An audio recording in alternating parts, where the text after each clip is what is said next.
زبون ويقول لي انا اسقي النبته مالتي نص كوب. نص كوب شنو حبيبي؟ نص كوب شنو؟ جيب الصانده وكمش النبته وغرقها تغرق، بس مو تسقيها هوايه.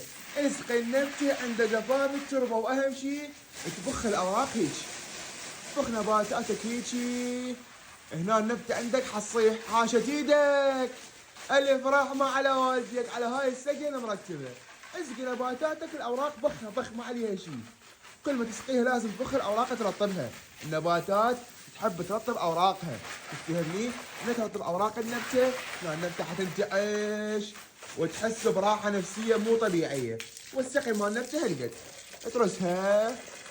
بس هذا المطاط نبات اكتفى. ها هي شوف السندانه غرقت، ها هي طب عليها، ها هي مو تحط لها نص قلاص لو ربع قلاص لو فرنجه.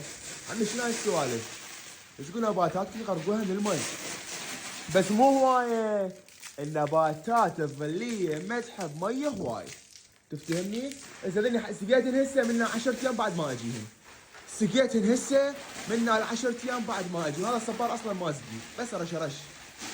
النباتات ما تحب سقي هوايه ابد، بس مو تسقيها نص كوب، يعني هي متحمله 15 يوم بدون مي، واذا جيت تنطيها كوب، شو تقول لك النبته؟ تقول لك في ما لا تودع.